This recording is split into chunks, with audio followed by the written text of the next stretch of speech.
Get me an address down here. Tyrone Brooks in Brooks County. When Jose Williams was training me, Jose was my daddy in the movement. And I remember one day Jose said, come on, ride with me to Acapulco's, Decatur County, right up the road. And I remember Jose stopping in Valdosta, and we came on down 84, and he said, you see that sign right there, Brooks? I said, yeah. He said, those slave masters who traded in slavery, who sold your ancestors all across the South, they bought this county and put their name on it. I said, Jose, you serious? He said, yeah. The slave masters put their name on it and gave your people from West Africa their name. I said, Jose, you kidding? He said, no, I'm telling you, that's what happened. So we went on over to Quitman, went on over to Acapulco's, went over to Thomasville, Jacksonville, just looking at all of Jose's relatives in this region. Jose Williams was very, very powerful in Southwest Georgia. He was a man that Dr. King sent into Southwest Georgia to liberate black folks when they didn't know they needed to be liberated, Reverend Rose. Kind of like Harry Tubman. Harry Tubman said, you know, I freed a lot of slaves. But I could have freed a whole lot more slaves if they had known they were slaves. But Dr. King sent Jose Williams through here. We organized SCLC chapters here. Even in 1980 or 82, we had a chapter down here in Brooks County. SCLC, Reverend Rose. First of all, let me thank all of you. All of the elected officials, stand up. All of the elected officials, stand. All of the elected officials. Look at all of these elected officials. Stand.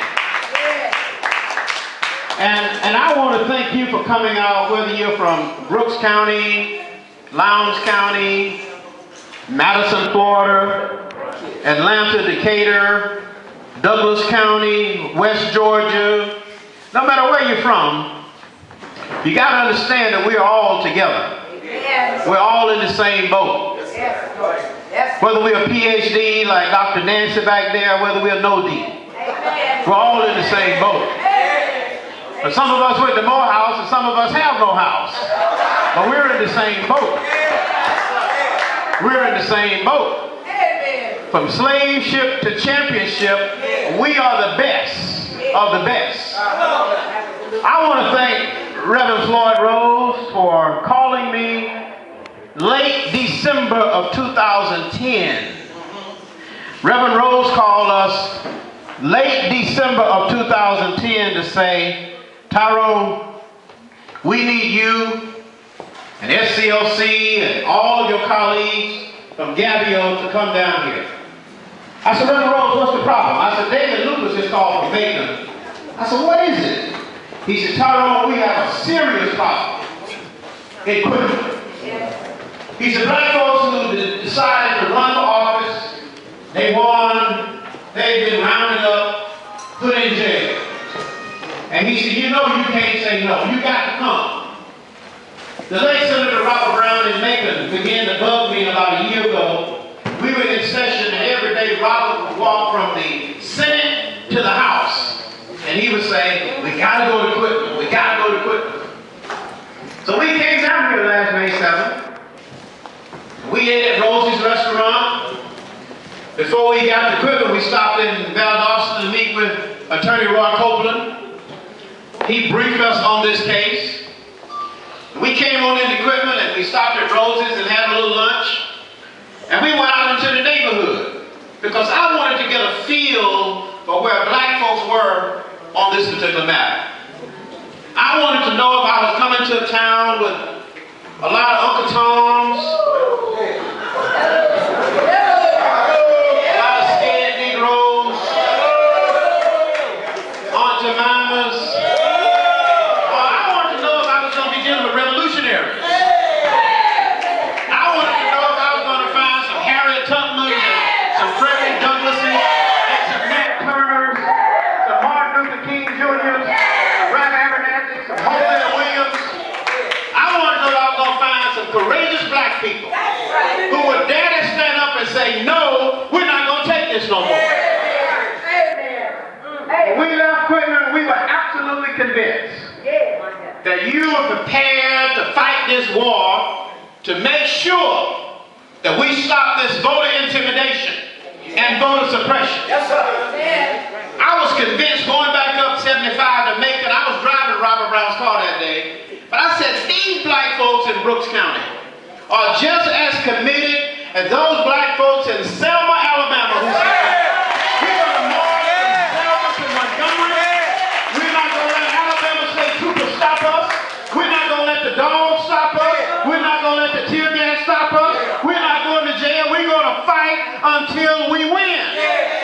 Amen. So I knew going back up that road that you all were ready. And I told Robert Brown and David Lucas, Emily Davis, and Helen Butler that day, I said, these folks are ready for a movement. Amen. We had a statewide meeting in Macon at Stewart Chapel AME Church on May 14 of last year. People came from all over Georgia to support the Equipment 10. We met all day that day. We heard from people from Atlanta, from Savannah, from Douglasville, from Macon, Warner Robins, Winder, Athens, Columbus, Thompson. They came from everywhere. And they said, we can relate to the Equipment 10 because the Equipment 10 represent us. We're having the same problems in our community. We're in the same boat. I said, you're absolutely right. Been telling you, you Negroes been too quiet, too long. You've been too quiet. You think you have arrived. We got a few of us in public offices and we got quiet. We stopped marching. We stopped picketing. We wore these little badges. We started wearing these little badges. And we thought, hey, I got it made now. This is not your protection. Whether you're in Congress, whether you're in the legislature, whether you're on the county commission, whether you're on the city council, school board, a judgeship, sheriff, it doesn't matter. This is not your protection. The Voting Rights Act is your protection. Our fight is based on the 1965 Voting Rights Act. That is our protection. And that's why we're going to defeat these charges. Tell the district attorney these charges will not stand. We're going to beat it. The reason they don't want to take you all before a judge for an arraignment is because they think the charges might get thrown out. That's the only reason you have not been arraigned. That's the only reason. Normally when you indict, in a couple of weeks, you face a judge so that the evidence can be laid out. Whatever the prosecutors have, they lay it out before the court. The defense counsel can review the evidence. And then the judge will say, well, you know, this evidence is sufficient enough to move forward with the trial. And then the judge will say, here's a scenario to move forward with the trial. Sometimes the judge will look at the evidence and say, this is hogwash. I'm going to dismiss this right now. We're not going to waste any more of the court's time. We're going to get rid of this right now. The reason they have not brought you all before the court for an arraignment here in Equipment 12 is because they don't have any sufficient charges. I have a lot of friends who are in law. My son Tyrone Jr. is in law school, about to finish. I have a good friend who was a prosecutor in Atlanta. He's a district attorney. When he was practicing law in Atlanta, he would always tell me, to Tyrone, a district attorney can get a ham sandwich indicted. Yes, sir. All right. Yes, sir. He said, all you got to do is walk into a grand jury and ask a grand jury to return a true bill. 99% of the time, those grand jurors are going to give that DA what he wants or she wants. So it's easy to get an indictment. But understand one thing now. An indictment is an accusation. All right. An indictment is not a conviction. Did y'all hear me? An indictment is an accusation. I've been accused of a whole lot of stuff. I've been accused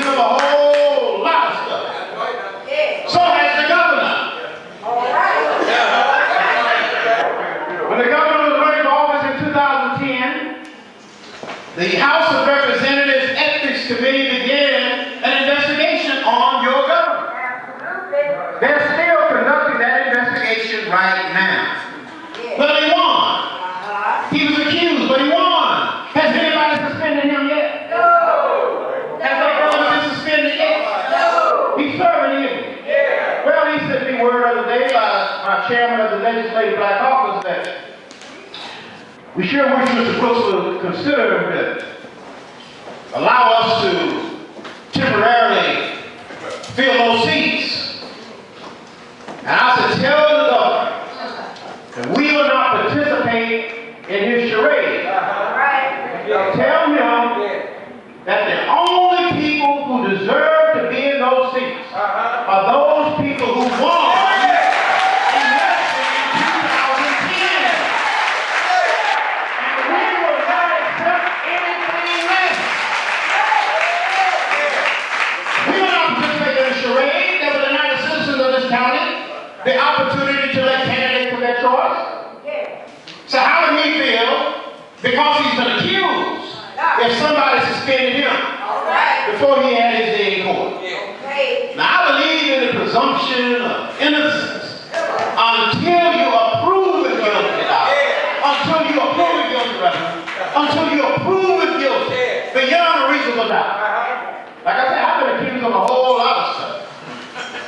Amen. I'll be accused of a whole lot of stuff probably tomorrow. When I leave here Sunday, get back to Atlanta, somebody might accuse me. And all I would say is, bring the evidence.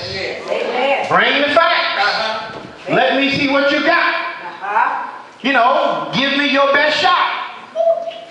Don't play around with me. If you don't have any facts, don't come messing with me. So we said to the governor, just like we give you the benefit of the doubt, you say you haven't violated any ethical laws when you were in Congress, and the investigations on you did not require that you be suspended. We want you to apply the same standard to the equipment 3 that you suspended. And so, you know, Reverend Rose would tell you, I really don't care what those folks think about me up there under the gold dome. I really don't, because first of all, I'm not supposed to be there. I'm there by accident. A civil rights activist who came out of SCLC, went to jail over 60 times, leading marches all across this country, getting beat up, shot at, tear gas, Ku Klux Klan after us. A person like me is not supposed to be there. You're supposed to have those nice, quiet, easygoing Negroes. You're not supposed to have those civil rights workers up there walking around picketing the governor's office, introducing legislation to change the flag, introducing anti-terrorism laws to close down the Ku Klux Klan and neo-Nazis. You're not supposed to be doing that kind of stuff. Yes, you are. Repealing old Jim Crow laws. Are you supposed to walk around with your little 3-piece suit on, your little short-cut hair, and you're supposed to be real debonair? Yes, sir. Yes, ma'am. How are you today? No, I walk in there like Jose Weeds. How you doing? If you don't want to say how you doing to me, I'll just move on. And you're not going to tell me what my legislative agenda will be. I'm going to represent the people. And if I have to put on my marching shoes, I'll march outside of the Capitol, and we will march inside of the Capitol. And so I'm not supposed to be there. So when Reverend Joe Boone and Dr. Rev Abernathy said, you got to go to the Capitol, I thought they meant running errands. Go do some research. Go see Jose Williams, your daddy. I didn't realize they meant go serve. And when they put my name on the ballot and we won the election in 1980, I was more shocked than anybody in this state that anybody would vote for anybody like me. I had an afro as big as this table. I weighed about 90 pounds and I walked around with dashikis on, Thomas Smith, John Carlos medallion around my neck, with them saluting Black Power at the Olympics in Mexico City. That's what I was doing every day. And they looked at me like I was crazy. I walked into the Capitol with overalls and dashikis and boots on. And about 2 or 3 months later, they changed the dress code. Okay. And we're going to wear suit and ties now. Well, they didn't know it, but, you know, I have a wife who has a fashion habit. She owns a clothing store. She walked in one day and she said, these are the suits you're going to wear from now on. These are the shirts you're going to wear. These are the shoes you're going to wear from now on. I said, I don't want to wear that stuff. She said, well, you got to serve in the legislature. You got to wear it. Because you got to represent me and Tyrone and the rest of the family. I said, okay, I'll wear it. So I started going to the Capitol like this. They started looking at me, walking around my little ties. And one day I started wearing those bow ties that Minister Farrakhan gave me. And I walked in there with my little bow tie on, boy, they looked at me and said, oh my God, he has become a Muslim. 1995, as we were prepared for the Million Man March, I brought Minister Farrakhan to the Capitol. Okay. Senator Diana Harvey Johnson was chair of the Black Caucus. Minister Farrakhan had Jose Williams and Reverend Timothy McDonald and John Evans organizing the Million Man March in Atlanta. The Minister Farrakhan sent one of his ministers over to me and said, can you come to dinner down at this hotel right across from the Fox Theater? And I said, no, tell him I want to treat him at the Capitol. He should come over here.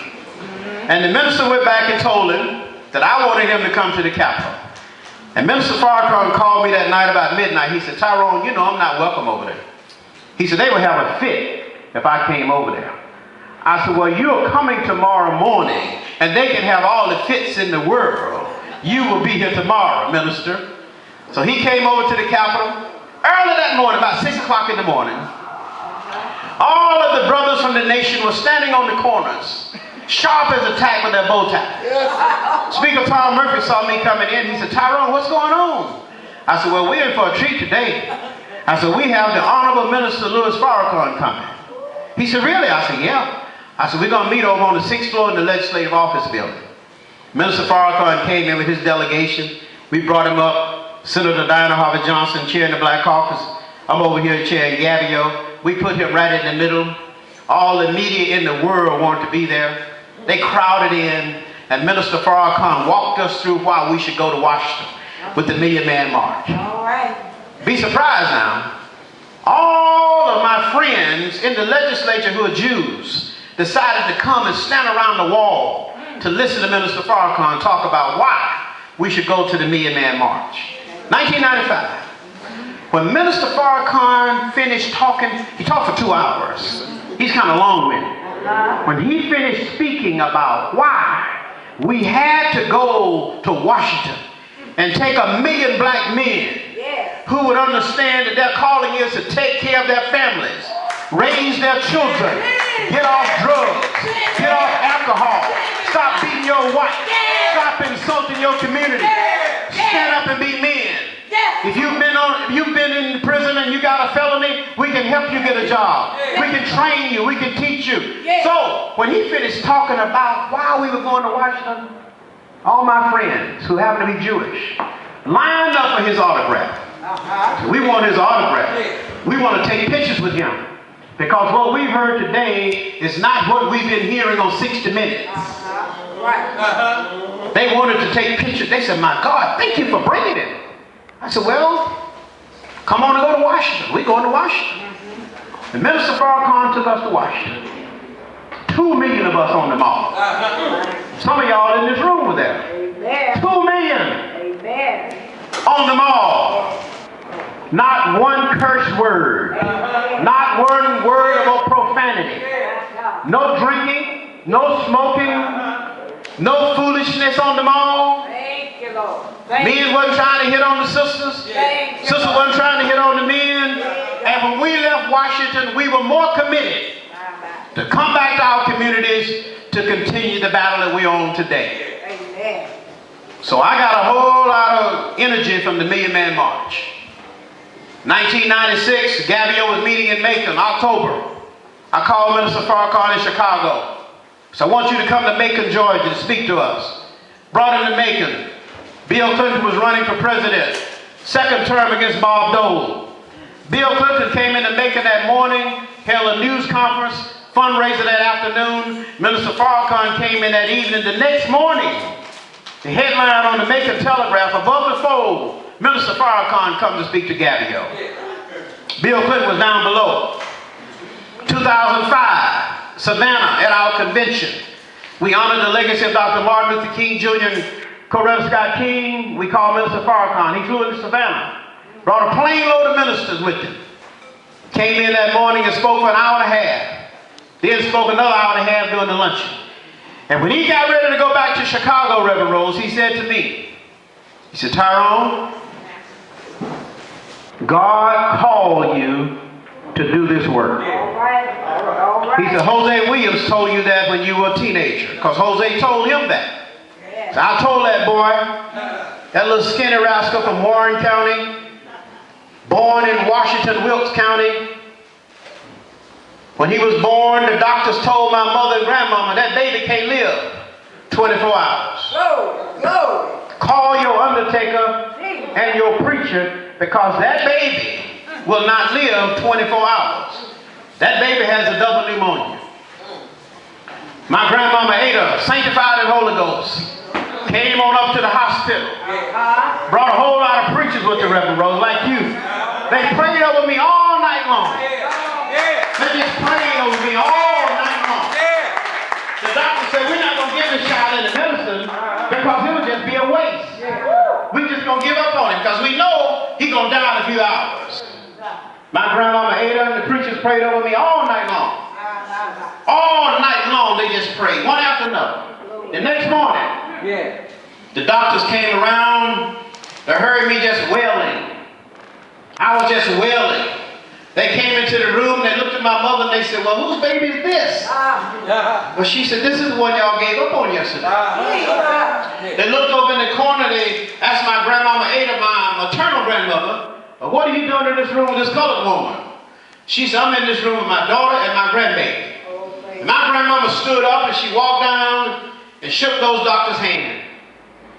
My mother told me the story, said, your grandmama looked him in the eye. See, black folks don't have a habit of looking white folks in the eye. And she looked him in the eye. She said, y'all are smart. You got all this education. Medical College of Georgia, Emory University, Harvard University, Yale University. Y'all got all this education. But one thing about it, you ain't God. And you all didn't know that God wanted my grandbaby to live. Because God has a plan for my grandbaby. He's going to live a long time. Well, I'm here to tell you. When I was born, they gave up on me. They said I wouldn't live 24 hours. I have never been sick since. I've never been to the hospital for anything other than a kidney stone. About 12 years ago, I had a kidney stone. I thought I was dying. I didn't know what it was. And Mary made me go to the hospital. And the doctors laughed at me and they said, boy, you never had one of these before? I said, what is it? He said, you got a little kidney stone on your kidney. He said, now you know what kind of pain your wife goes through when she's having those babies for you. I'm going to close by telling you this. The doctors gave up on me when I was born, but God didn't. God had a plan. I didn't understand it. Still don't fully understand it. But Jose Williams said, God wanted you to live for a reason. Come on now. Come on now. And this is the reason. Come on now. Equipment 10 was on the agenda for me long before I was born. Equipment 10 was on my agenda when I came in the SCLC and I didn't even know it. Equipment 10 was on my agenda when the folks put me in the legislature in 1980 and I didn't even know it. So y'all get me, y'all understand. Everything is predetermined. It was predetermined that Tyrone Brooks would be in Brooks County. Fighting with Equipment 10 plus 2. So as we leave here tonight, you must understand something. God has planned your journey. And you don't even know it. Diane, Nancy, Linda, Nikki, all y'all. Let me tell you something. God